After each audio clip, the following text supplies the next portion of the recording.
Assalamualaikum warahmatullahi wabarakatuh.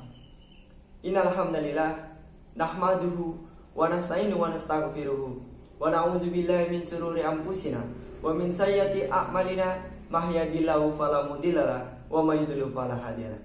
Asyhadu alla ilaha illallah wa asyhadu anna Muhammadan abduhu wa rasuluh. Qala Allahu ta'ala fil Qur'anil Karim, ya ayyuhalladzina amanu haqqa tuqatih wa la tamutunna illa wa antum muslimun. Pertama-tama marilah kita panjatkan puja dan puji syukur kita atas kehadiran Allah Subhanahu wa taala yang mana telah memberikan kita banyak kenikmatan, baik itu kenikmatan kesehatan, yaitu kesehatan jasmani maupun rohani, sehingga kita dapat merasakan nikmatnya dunia ini. Salawat bertangaikan salam tidak lupa kita aturkan kepada junjungan kita Nabi Allah Muhammad sallallahu alaihi wasallam. Beliaulah suri tauladan yang patut kita contoh.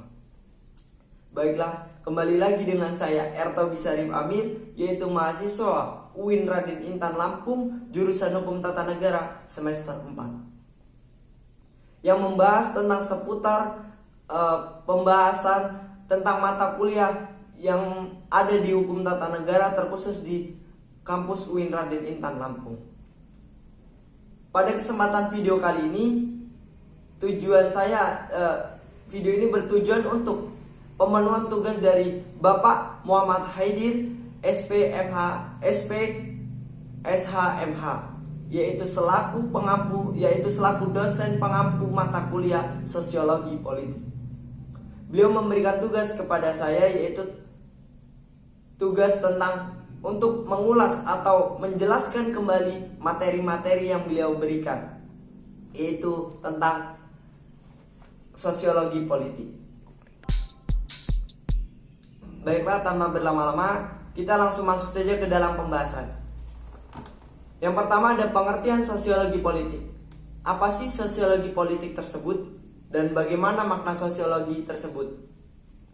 Jadi, sosiologi politik terbagi menjadi dua kata, yaitu sosiologi dan politik.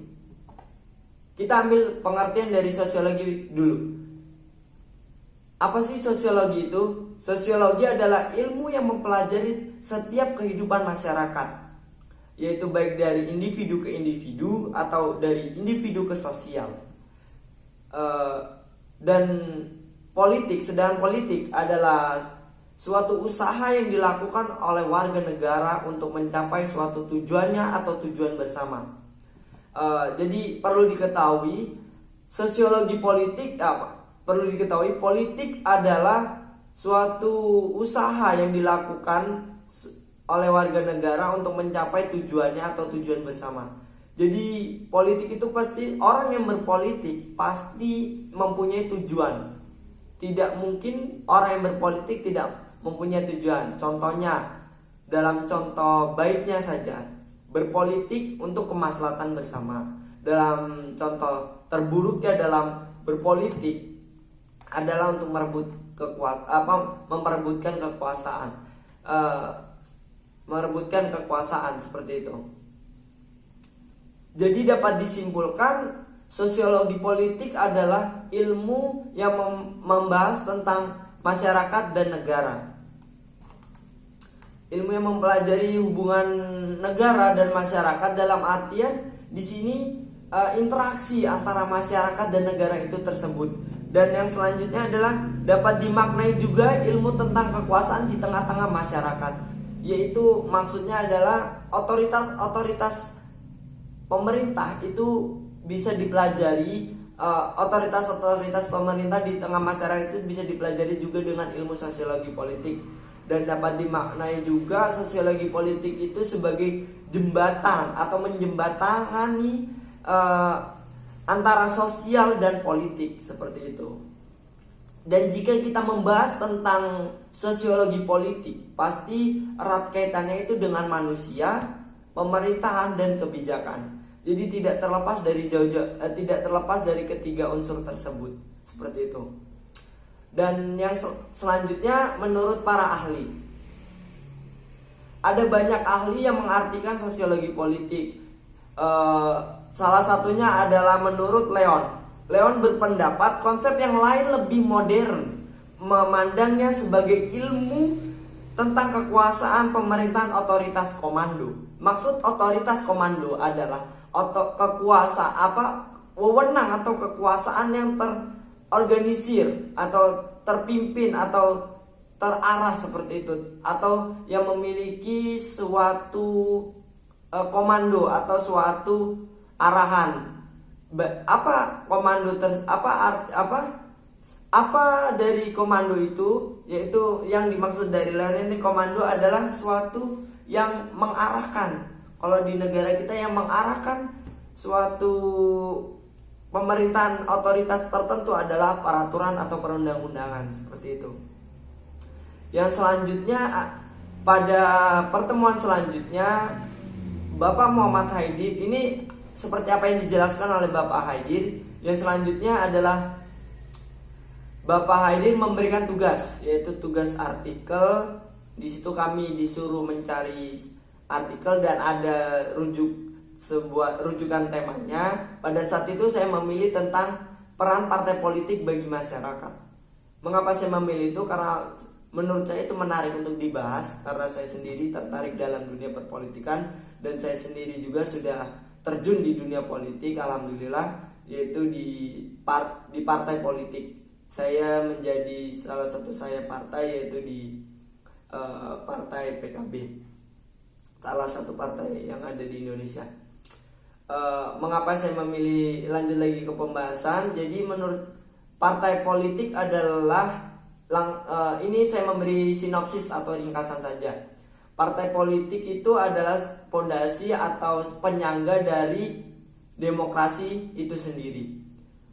Jadi penting atau tidaknya penting masyarakat berpartisipasi dalam politik menurut saya itu sangat penting. Karena bagaimana bentuk pemerintah negara ini ditentukan dari partisipasi rakyatnya itu sendiri. Jika rakyat itu sendiri apatis, ya tidak menutup kemungkinan akan terjadinya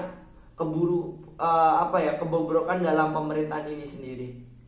Jadi menurut saya, pertama-tama kita harus menyadarkan diri kita untuk lebih aktif lagi dalam berpartisipasi dalam dunia politik.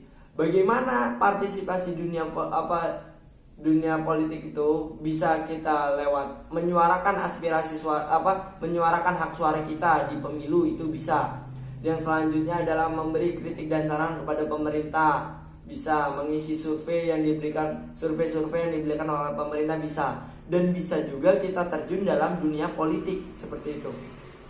Ya, bagaimana caranya? Kita dengan masuk ke partai politik. Jadi partai politik itu adalah suatu wadah yang mana menghimpun orang-orang yang ingin atau lebih mendalam dalam dunia perpolitikan, atau juga ingin masuk ke dalam suatu kepemerintahan seperti itu. Jadi di Indonesia sendiri, jika kita ingin, salah satu contohnya, jika kita ingin menjadi anggota legislatif, kita harus mempunyai partai politik seperti itu. Jadi, dan apa sih manfaatnya partai politik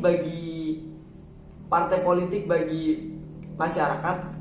Yang pertama adalah sebagai edukasi atau sebagai wadah untuk belajar masyarakat dalam berpolitik itu, baik itu secara akademisi atau secara politik praktis ya. Jadi tugas dari partai politik itu adalah fungsinya adalah untuk memberikan suatu edukasi, dan salah satu manfaatnya juga dari partai politik itu dapat memberikan kemaslahatan bersama bagi masyarakat seperti itu. Lalu bagaimana cara partai politik memberikan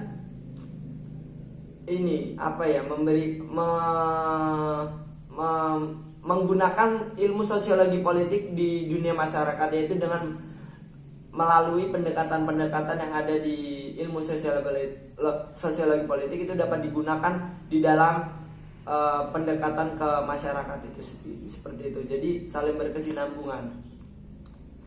Oke, yang setelah Bapak Muhammad Haidir memberikan tugas itu, lalu ada juga tentang pembahasan objek kajian dari sosiologi politik.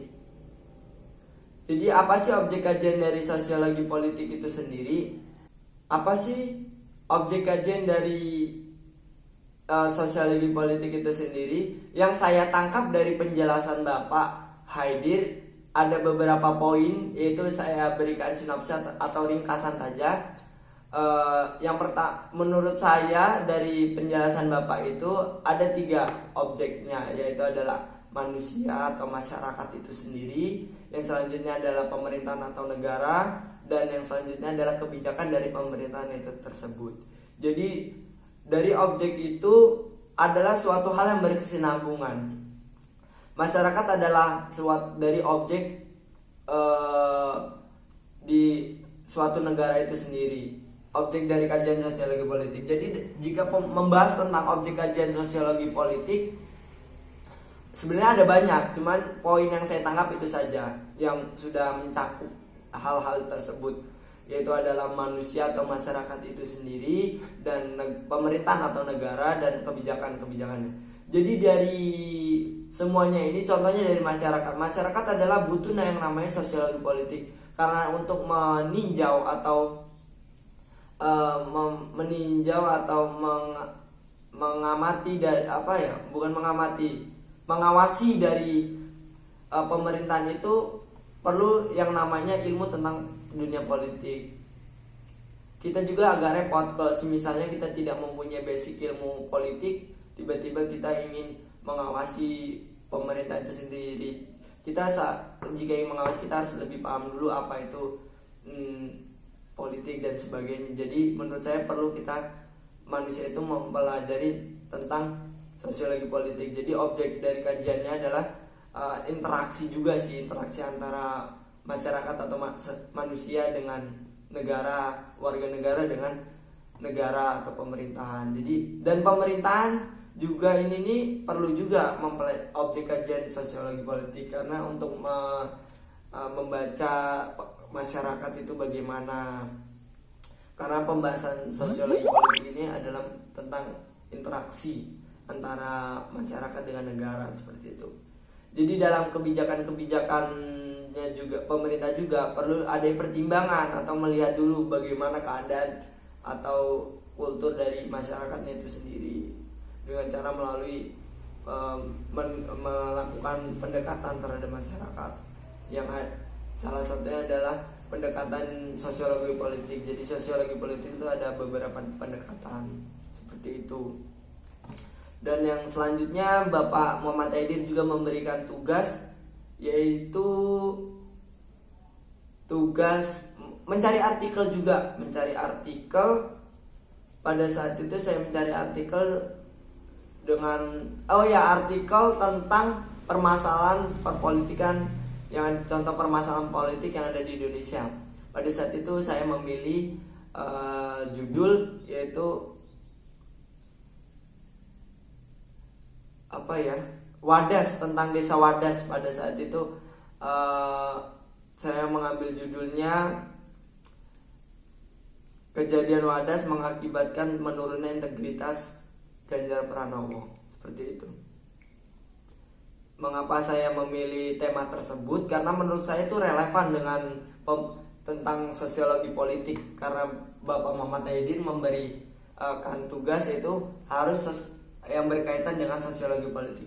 Mengapa saya memilih itu? Karena objek utama atau pembahasan utama dari sosiologi politik adalah yaitu antara manusia atau seseorang dengan negara dengan kebijakannya.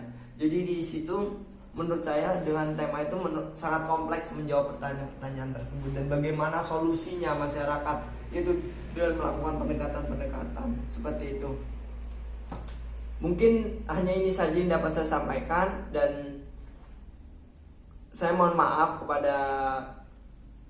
terutama kepada Bapak Muhammad Haidir apabila kurang jelas atau kurang lebihnya dalam pembuatan video ini, dan jika materinya kurang lengkap dan kurang banyak, saya mohon maaf yang sebesar-besarnya. Dan kepada Allah saya mohon ampun juga. Mungkin hanya ini saja. Billahi taufiq wal hidayah. Ihdinas siratal mustaqim. Allahumma fiq ila aqwamit thoriq. Wassalamualaikum warahmatullahi wabarakatuh.